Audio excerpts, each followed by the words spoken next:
Hey guys, it's Ben. Just want to share a story about a new song. I'm doing a lot of writing lately and have decided to record a new worship CD, a new original worship CD. But before I get the band in and we start doing all the work and spend all that studio time, I just want to record them and share them with you as I share them with my local church and as I share them with the ministries we get to travel and lead worship for. I just want to kind of tell the stories of how they became, really strip them down to just being acoustic and kind of let you start praying about what God's going to do in and through them. So here's the story of this one. It's called, right now we call it The Spirit That Raised. It might change names, but right now it's my working title. And it comes from this, I think it's Romans 8:11 that says that the Spirit that raised Christ from the dead is dwelling in us, is living in us. And we believe that. And so I break that sentence and that verse into two parts. And the first part of that verse is the Spirit that raised Christ from the dead.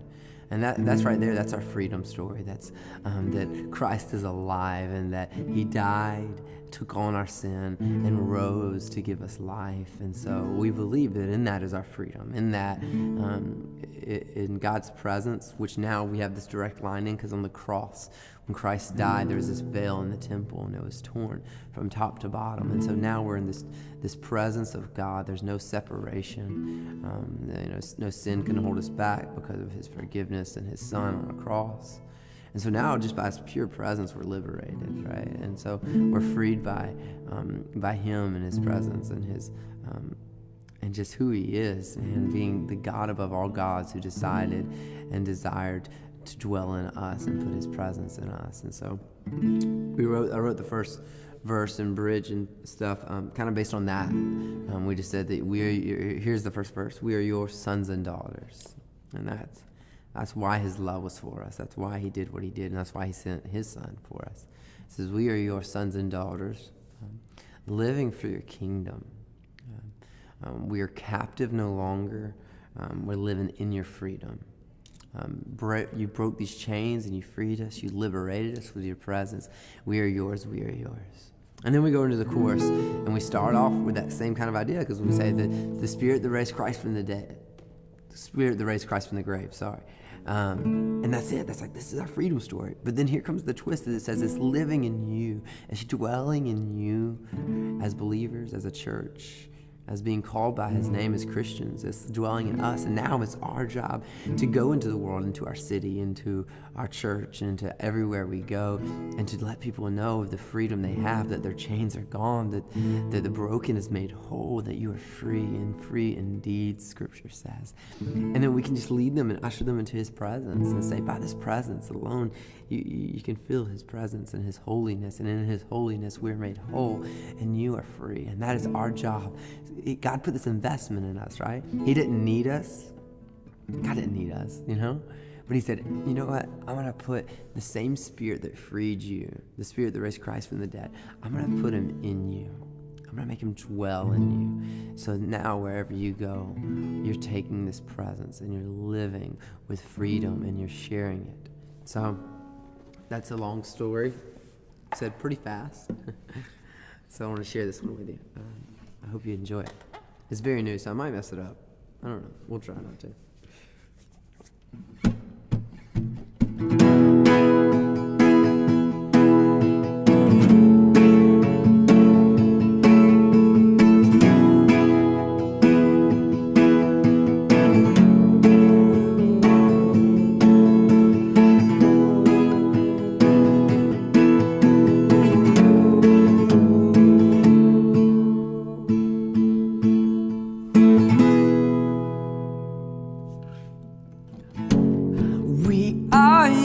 Sons and daughters, living for your kingdom. We are captive no longer, living in your freedom. Broke these chains and freed us, liberated by your presence. We are yours, we are yours.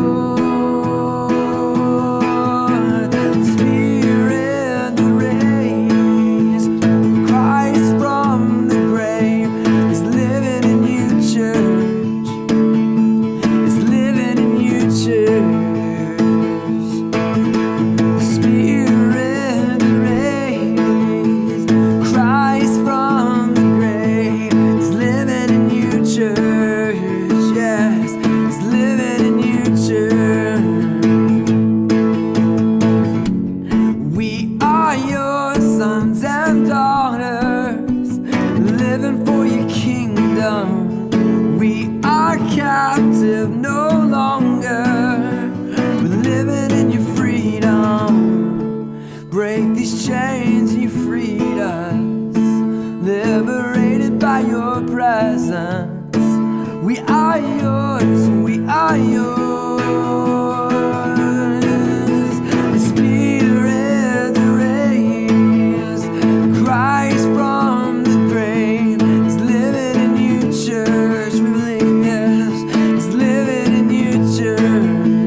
become numb to you.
Our cries from the grave is living in your church.